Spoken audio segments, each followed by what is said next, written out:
Jennifer Gentry. We're at 718 Van Treese Road in Madison, and it's April 5th, 2012. Jennifer's involvement in Madison is seen through community action as well as steps she takes in her own backyard. Although public activism is needed to improve the area, Jennifer and her family are already making progress through measures of healthy food, active lifestyles, and creating value systems.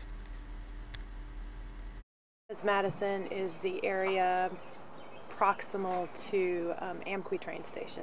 I think of that as the center of Madison, and then that area of Gallatin that's adjacent to it. The Madison Public Library, that's kind of the center of it. So it goes out both directions from Gallatin. I always think of it as being bound by 65 because that's where we are, kind of boxed in. But it goes out further than that. Well, you know, we weren't familiar with Madison before. We had lived in East Nashville for 10 years and then moved to Boston. And when we came back, we came here. So we weren't as familiar with Madison when we moved here. So we're still just learning a lot more about Madison.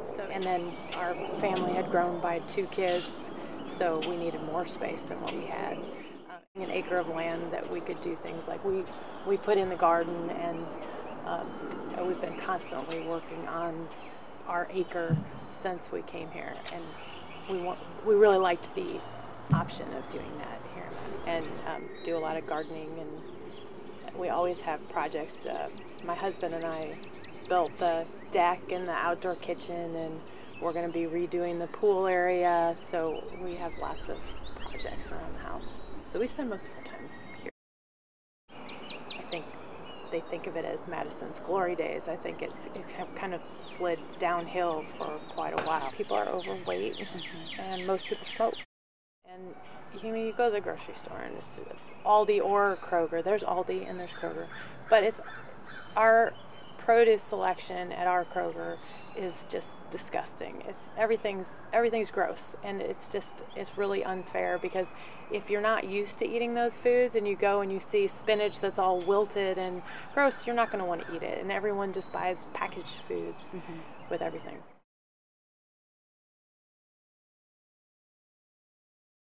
We've got a local donut shop, which we love to go there, and he's been great in helping donating stuff for the community garden, and we love it because it's in our community. It's a family-owned business, but it looks terrible. I thought about going and offering to plant some stuff for him. It's there on Gallatin, and it looks awful, and it would be so easy to make it look nicer.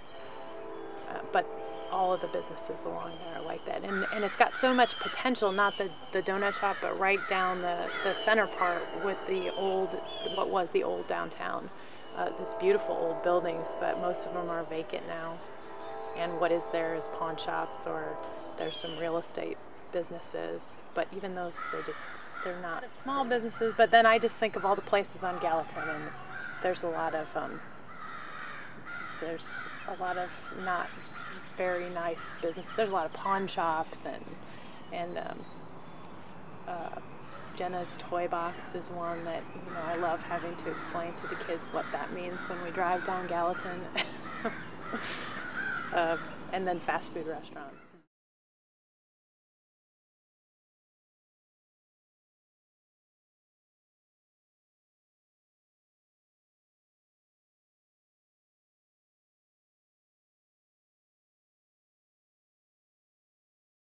And then beautifying what we have. Even things like the Madison Library, they had landscaping there, and with the budget cuts, despite the fact that Nashville is putting money into Madison, they just quit taking care of it and let it get overrun by grass. And then they have these beautiful saucer magnolia trees, and they just send somebody out to hack them down every once in a while, and it's a shame that it needs community involvement to make it better. We have neighbors who, and there's a lot of people that are retired and unemployed.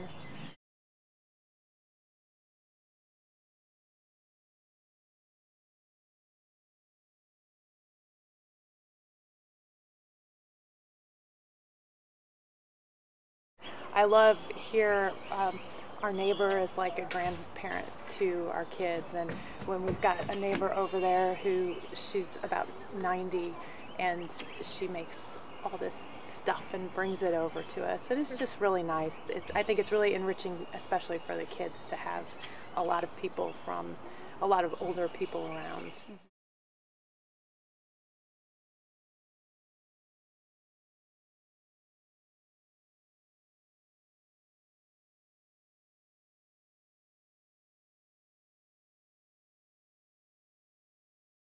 One thing about Madison, there is a spirit of freedom in Madison, which is entertaining and nice too.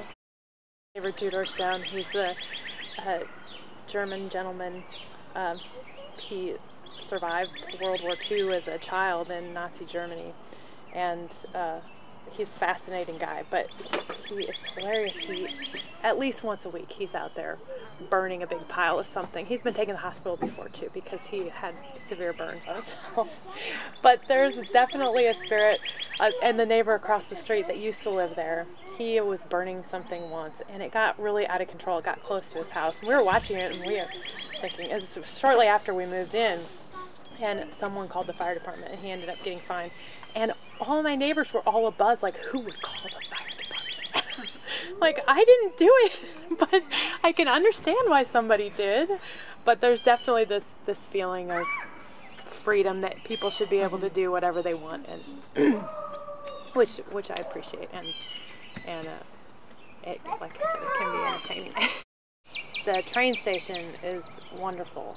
I don't know how well utilized it is by the community at this point, but it's wonderful. And the Madison Public Library is great. It's a really great library. And all of that is right there together.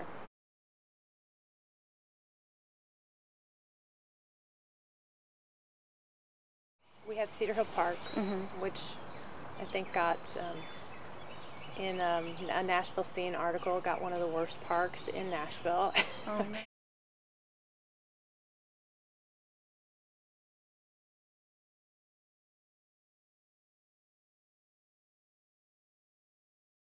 In my grand hopes, I'd love to have some classes pulling from some of the older people at 50 Forward and young people from the library, and to teach them about gardening, or even just about food and how to be able to eat fresh food.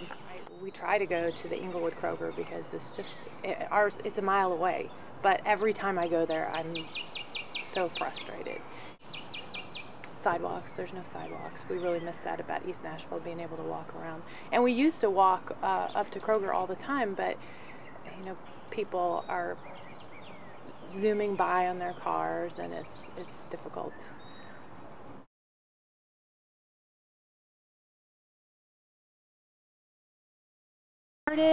So it's not a typical community garden, and this is where the challenge of trying to connect people in the neighborhood has come in. So people get really excited about a community garden, and then when it's over, there's nobody to take care of it.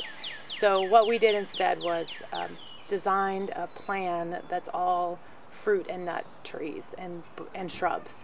And that way it's very low maintenance, and we did design some beds. We put in some beds and tulips to make it pretty, and some other, whenever I find cheap plants at Lowe's that I think will work well, we put them in there, and like mint and rosemary and things like that. Another 10 years, I think it'll be great, but it's a long-term project. And so for now, really, we had a couple of great work days where we had some homeschool groups, but also just some other really friends of our family, and some people from the Madison Chamber that came out to help plant the trees, and the mayor came out too, which was nice. But now we're not expanding it at all until if we get a group in the community that is committed to doing something else with it.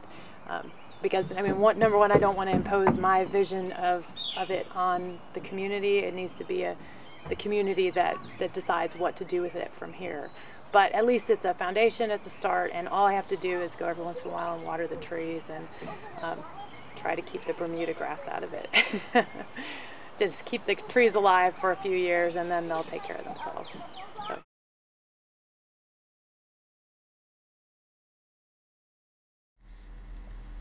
As the community moves forward, they can further their sense of camaraderie to create positive change.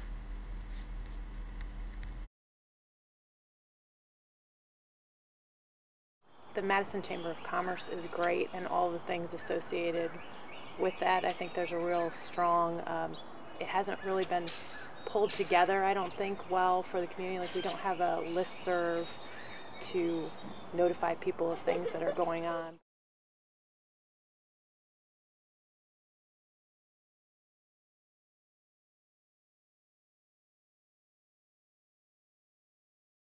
In the town center, there's still space right behind the Madison Library that is just open green space. I think there's a basketball court over there, and that's pretty well utilized. But having something there that people could go to exercise or play, or having a park in that spot would be great. But doing something to get people out and moving around in that area.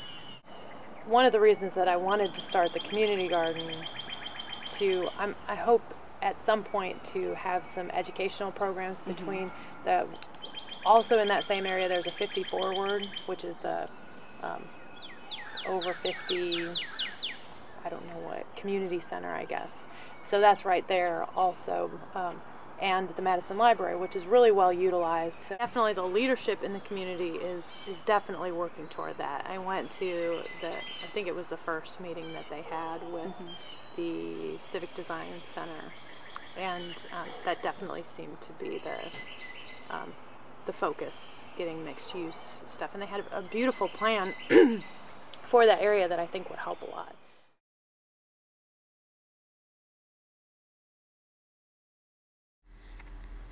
Jennifer's children have taken after their mother, demonstrating a true regard for nature and a genuine love for it.